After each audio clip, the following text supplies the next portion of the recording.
The drive out took a few hours. As I pulled off the main highway and onto the branching road, I was struck with the sense that I was going to be very alone out here.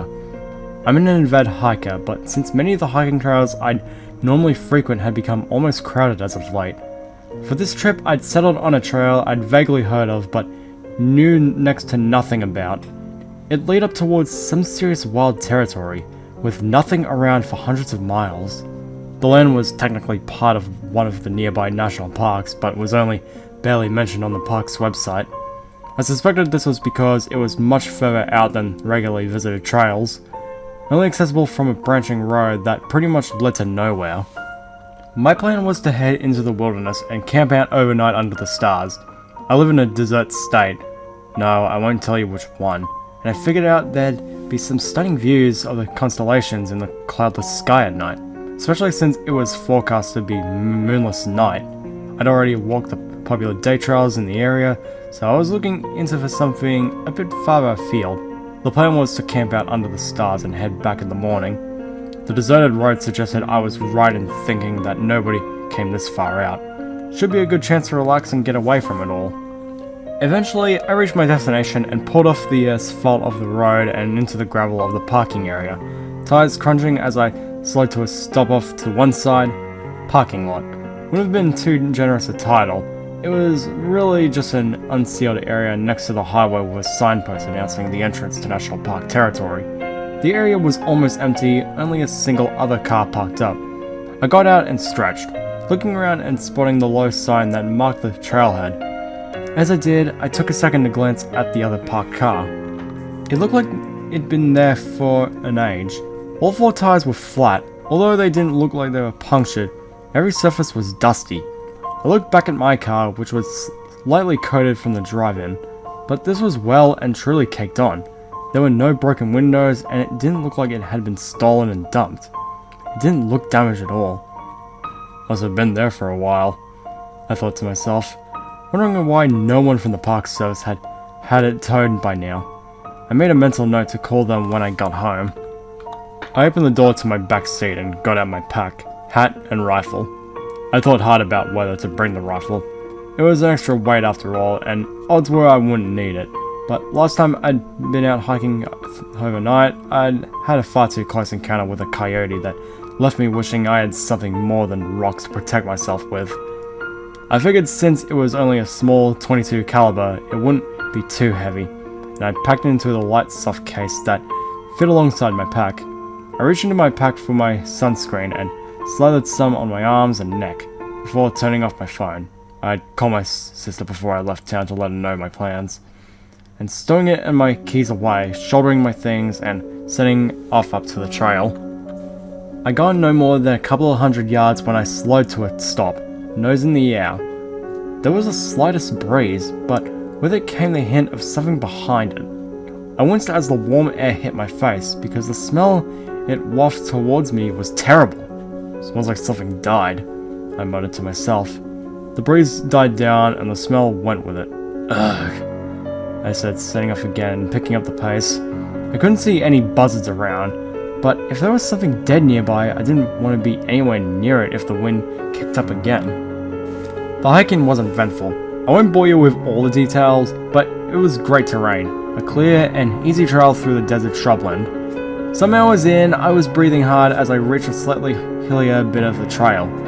I came to the top of the rise and saw that the terrain flattened out ahead into a wide plateau. Looking at the sun, I saw it was mid-afternoon, and decided this was a good place as any to set up camp for the night. I walked another few minutes before stepping off the trail, spotting a nice flat bit of land where the brush had been cleared away. There were remnants of a campfire in the center, just a few bits of charcoal and some scorched ground. I nodded to myself, taking off my pack and rifle case and placing them on the ground near the old campfire. I spent over an hour bringing in firewood and another half hour breaking it all up into manageable pieces. There was plenty around, lots of low, dead bushes and shrubs around the place. I wanted enough wood for the fire to last easily through the night. The sun was just starting to go down and it was beginning to get a bit chilly. I stood back and looked at my wood pile. It was quite impressive, and probably way more than I'd actually need. Better safe than sorry. I shrugged to myself. The last rays of daylight were peeking over the horizon as I lit the fire, building it up until it was crackling away merrily. I ate a couple of power bars I'd packed as a cold dinner, swigged some water, and sat on the ground looking up at the stars coming out, feeling very peaceful. That feeling didn't last very long. I heard the wind pick up before I felt it. It whistled between the rocks and shrubs, seeming to whirl around, passing me and then doubling back before arriving. It brought a warmth with it that was odd for the desert at night. That wasn't the only thing it brought though. I sniffed as the breeze kicked up the flames in my little campfire and screwed up my face. That stench I'd smelled earlier came with it. Hot and rotten like roadkill baking under the sun. Gagged and tried to hold my dinner down. The campfire flared up as the wind hit it, throwing sparks in the air. I watched as they float into the sky, bright orange spots against the black, almost blending in with the stars as they burned themselves out as the wind died down. The flames it had kicked up lessening as well. The stench had died back as well. It was still there in the background, but not being blown in my face anymore. Once the light from the flare-up had dimmed, everything seemed a lot darker. I looked around and shivered involuntarily, realizing just how dark it suddenly was. I looked up at the sky and wished I hadn't chosen a moonless night for my hike. I looked back towards the fire and then stopped dead. Something was wrong. I blinked hard and looked up again at the sky. The stars. The stars were gone. 1 second they'd been there, and the next they just weren't anymore. As if the wind had blown them out like they were candles. There was nothing overhead, just a sudden blackness all around, seeming to press in against the dome of light that my little campfire was throwing out. The hell? I exclaimed, looking about me. The air hadn't changed temperature. It was still cool, but not cold, but an icy sense of unease was settling over me. I shivered again and tossed a couple of branches on the fire, then drew my jacket closed and zipped it up, where before I'd been able to faintly see the outline of the scattered shrubs and boulders by the faint starlight. Now I couldn't see a thing. There was no horizon anymore. The suddenly black sky blended in completely with where I knew the mountains in the distance were, and I couldn't see anything in the darkness that was pressing in around me. I grabbed my pack and pulled out my phone, turning it on and quickly navigating to the flashlight app.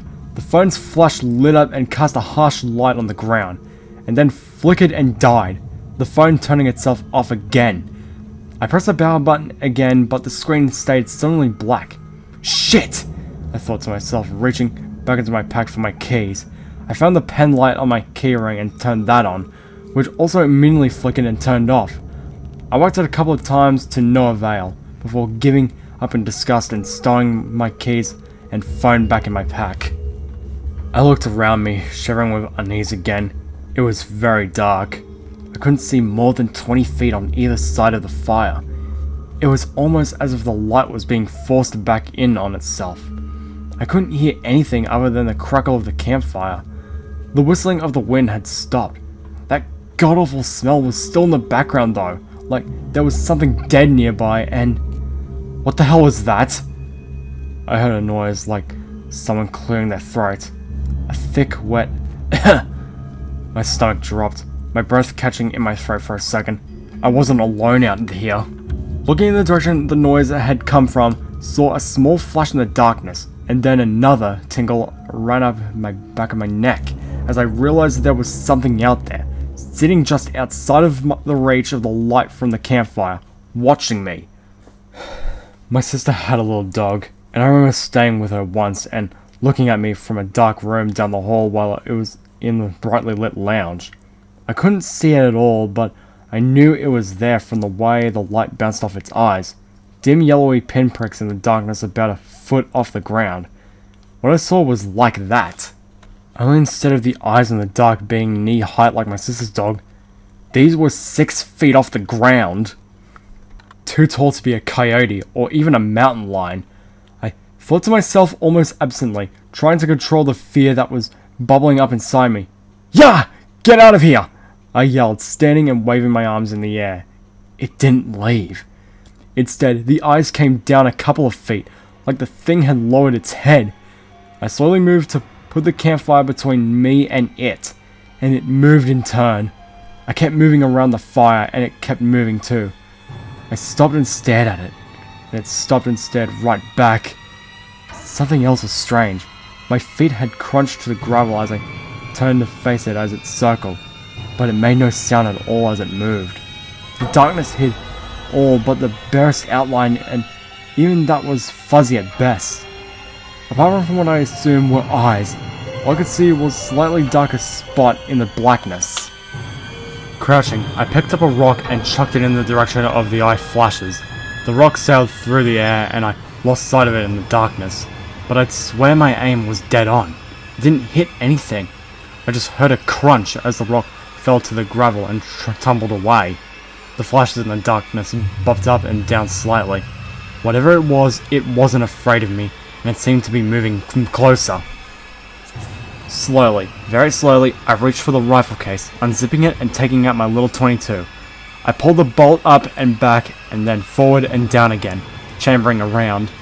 As I did, the thing moved again, the eyes coming back and slightly lower, as if it was coiling back on itself, like a cat ready to pounce.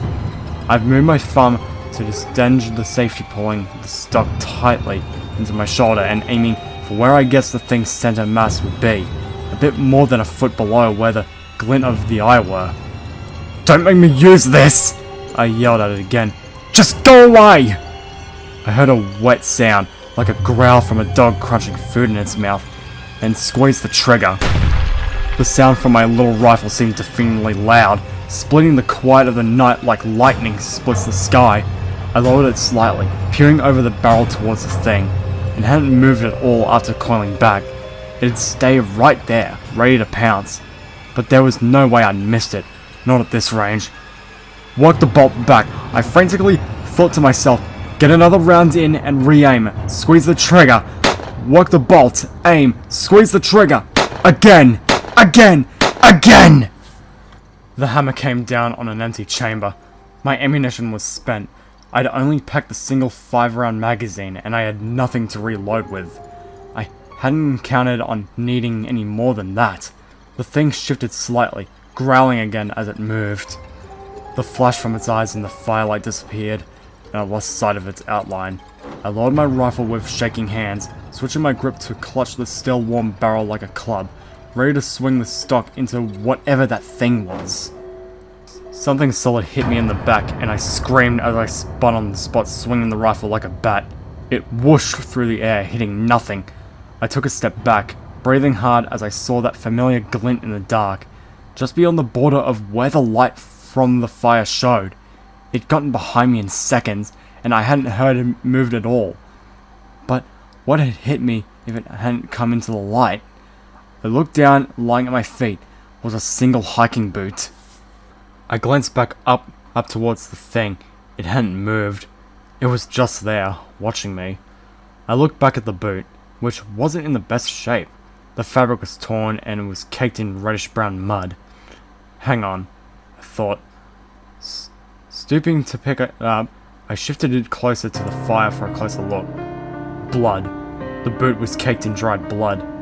My head swam and a fire tore through my nerves, the back of my neck prickling madly and my skin turning to goose flesh. I found myself on one knee, breathing heavily as I mumbled, "Oh shit! Oh shit!"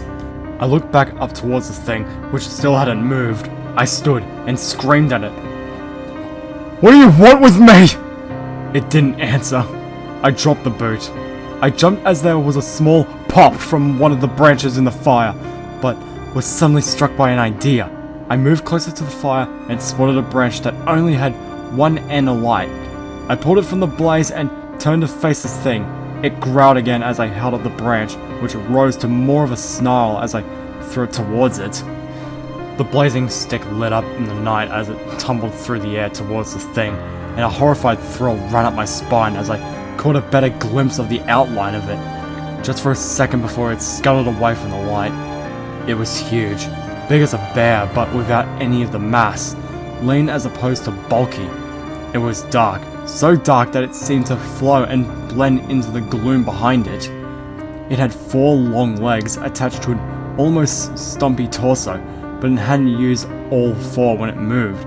It used the front one's arms to push itself upright onto the back legs and then danced madly away on those while its whole body and arms jerked from side to side. God, it was so tall, maybe 8 feet high when moving on its back legs, and it never seemed to get fully upright. The things that glinted in the firelight did seem to be its eyes, and then the split-second glimpse of its face I caught was enough to make me take a step back in horror. It looked almost human. Human, but deathly wrong, like if you took a person's face and stretched it forward so it was long, like a horse's head. The mouth, though, it wasn't small like a horse's, it stretched all the way back to where the face met the rest of its skull. The mouth was stuffed full of far too many rotten-looking teeth, stained red in places. I think my legs gave away then. I found myself sitting on the ground, hugging my knees and rocking back and forth. What in the hell was that thing, and what did it want with me? The bloodstained boot didn't exactly fill me with hope that it was friendly. I used a shaking hand to grab some more sticks out of my woodpile and feed the campfire. Whatever that thing was, it hadn't come into the light, and it moved away when the fire came near it. I gave a silent thanks to whatever urge had made me drag in as much wood as I had. The eyes had stopped moving again. It seemed the thing was content for the time being just to sit in the dark and stare at me. I stared right back, trying to think of what the hell I was going to do, and we stayed like that for a while, looking at each other. Somewhere not too far away, a coyote howled. The eyes turned and bobbed up and down slightly in the direction of the howl. Was it sniffing the air? It turned back to face me and it grunted? Whatever the noise was, it sounded dissatisfied somehow. The thing turned away again and I saw the barest smudge of an outline moving off into the dark towards the howls. Within seconds it was gone from sight, and as it faded from view, so did its stench. I sat there, frozen for a moment, and then burst upwards, boots scrambling for a grip on the loose gravel as I came to my feet. I frantically grabbed at my pack and swung it into one shoulder, stooped to pick up my rifle and swung that by its strap onto the other shoulder, and then hesitated, torn by indecision. Dare I risk it? I clenched my jaw and tried to swallow down the rising sense of fear. I picked up one foot and took a single step away from the fire, wincing as the gravel crunched underfoot, which seemed defeatingly loud in the silence that was broken only otherwise by the fire. I peered around, muscles tensing with anticipation, but saw no sign of the thing. I took another step. The gravel crunched again, still no sign of it. I relaxed ever so slightly, took a deep breath and started briskly walking towards the trail. Once I hit it, I could turn right and I was confident enough I could follow it back to the parking lot, even in the dark. I'd taken no more than a half-dozen hurried steps when I stopped dead, frozen in place. I could smell it again, the reek bringing the bile up in my throat. Heart racing, I turned my head slightly to the left and saw that glint in the dark. The light from the fire had dimmed as I'd moved away from it, but I was still just close enough for me to see that familiar reflection of the flames in its eyes again. A rumble came out of the darkness. A growl? I slid my front foot backwards, slightly moving back towards the fire, never taking my eyes off where it seemed to be in the dark. I reached the fireside and slid my pack and rifle off my shoulders, laying them on the ground and sitting down next to them. As I did, I heard the coyote howl again. The thing seemed to grunt and then faded into the darkness as it turned away from me. What the hell was I going to do? I was like the thing was playing with me, but I wasn't going to risk making a run for it again. No way did I want it to catch me in the dark. The darkness had seemed to kill my phone and flashlight where it settled in, and any flaming torch from the fire I took would burn out well before I made it back to my car. I still had my lighter, but there was no way that'd make enough of a difference to keep it away. The coyote began to howl once more, but the howl cut off quickly, turning into a snarl. I listened closely as the snarls became pained and then desperate yelps, and held my breath as they cut off, replaced by the sounds of something snapping, crunching, and splattering. I breathed deeply, listening as I tried to slow my hammering heart down. Nothing. Once again, all I could hear was the crackling of the fire. I shut my eyes, listening harder, and shrieked as something hit the ground next to me, scrabbling backwards on my butt away from it. Waiting for it to leap up and grab me. I'd gotten a few yards away when I stopped scrabbling and just sat there hyperventilating, staring at the ruined pile of grey fur and red gore that lay in front of me. It was the coyote, or what was left of the coyote. It was a mess. It looked like every bone in its body had been pulverized and its front legs were completely missing, but raggedly missing, like they'd been torn away rather than cleanly cut or bitten off. Worst of all, its head was facing the wrong way, twisted around until it was entirely backwards. Blood seeped from the open mouth, collecting into drops that each hit the dusty gravel with a soft splat. I shuddered and hugged my knees tight, rocking back and forth slightly. This must have been the coyote I'd heard howl earlier. The one the thing went after. Oh shit. It stood. Where was it now? I circled on the spot, looking out into the dark. There! On the other side of the fire, just beyond the border where the light ended, that familiar reflective yellow double flash. It was still watching me. Fuck you! I screamed at it. I strode to the dead coyote, grabbed it by its still warm tail, and swung it around, casting it away from the fire towards the thing. It flopped to the ground not too far away from where the light ended. The thing didn't move. I fought to get my breathing under control, kicking dust over the small patch of blood that had pooled where the coyote laid. I looked at my hands and they were sticky with blood too.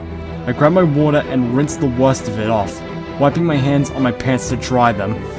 I heard a grunt and turned to see one long, impossibly thin limb reaching in from the shadow to grab the dead coyote by the tail, slowly dragging it out of the light. It was hard to see any detail. It was almost as if it was radiating darkness out from itself. But I could see that it seemed to the end in a hand that again looked human, but wrong. The fingers were way too long, and they were jointed in too many places. It looked like someone reaching out with a collection of tarantula legs on the end of a stick. It made a pained sort of sound while it was doing it. Maybe the light hurt it? The coyote disappeared from view, leaving bloody drag marks and dust, and I heard a horrific ripping and squelching sounds. Guess the thing was tearing it apart and eating it. The eating noises eventually stopped, and the thing grunted, but it sounded unsatisfied somehow. It went back to staring at me. Whatever this thing was, it wanted me, not just the coyote. I picked up some more branches and built up the fire, then sat down and stared at the reflective eyes in the dark. I don't know how long I sat like that for. It must have been hours. I built up the fire a couple more times and went back to staring at the thing. It had grunted or growled every now and again, but then it shut up. For the time being, it seemed satisfied just to sit and stare. Eventually, I found my blinks getting longer each time it was harder to open my eyes again. God, I was so tired. The adrenaline spike had long since worn off and I felt wiped out. Just a second, I'll just close my eyes for a second, I thought to myself, as my head began to nod forward. I jerked bolt upright and wide awake at the thrill that ran up my spine as I heard a wet, throaty "heh" from behind me. I'd fallen asleep. The fire had burned down low and was mostly just embers, only emitting a fainted glow. Just enough for me to see that thing had crept much closer as the light had diminished. I must have dozed off for an hour or more.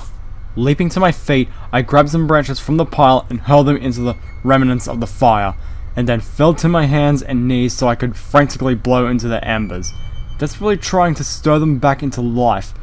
The light flared up as they caught a light, and I saw it sitting there, way too close, squatted on its haunches like a dog sitting. Long back legs folded up so what I assume were knees were up by the shape of its head, and arms extended down to the ground in front of it, holding its torso upright. The light glinted from its eyes as it shifted its head to stare at me again, and it hissed as it pushed itself backwards, retreating from the light. As I lost sight of it in the darkness, I heard that wet sound again, like a long tongue smacking against its lips. I shuddered. I'd gotten a better look at its eyes in the light this time. They were filled with hunger. And pain? But there was intelligence there. Human eyes, not entirely those of an animal. It went back to looking at me, only this time it wasn't silent. It kept growling and grunting, and the noises it was making grew in volume and frequency. It almost sounded desperate. It circled the fire, eyes disappearing from view, and then reappearing elsewhere. It growled from the dark, but it never came into the firelight. I didn't say anything, just fed the fire and hoped that my stock of firewood would hold out a little longer.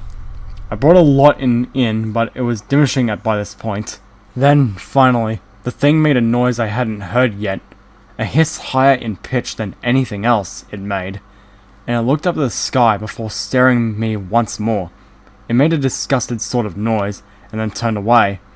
I heard the wind kick up, and I could smell the thing's stench again. And then all of a sudden, it was just gone. As the thing went, the smell and the suffocating darkness went with it, and I realized I could see clearly around me again. The sky had that deep, dark blue color you see before sunrise, and I could see a few pinpricks of light that could only have been stars. It got progressively lighter and lighter, until, there! The sun peeked up over the horizon, and I'd never been as happy to see the light of day as I was now.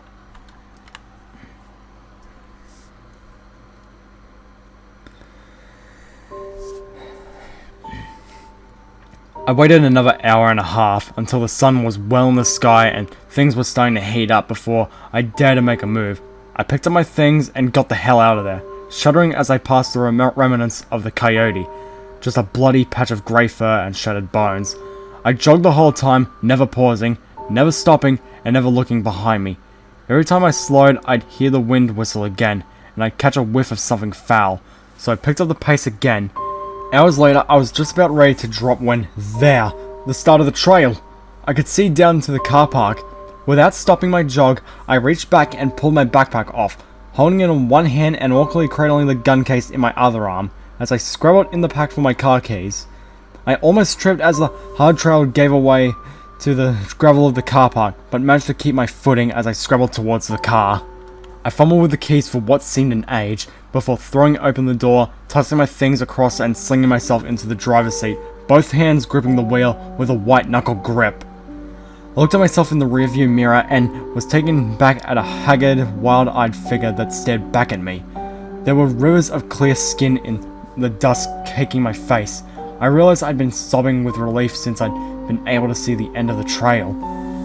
I looked back out where the trail started and saw the dust from the path swirl as the wind picked up once more. I'd hurriedly rammed the keys into the ignition. I gunned the engine, throwing the car into gear, pulling around quickly and peeling out onto the road. As I sped back towards the city, it wasn't until I hit the main highway before my heart stopped pounding, and my breathing slowed to normal levels.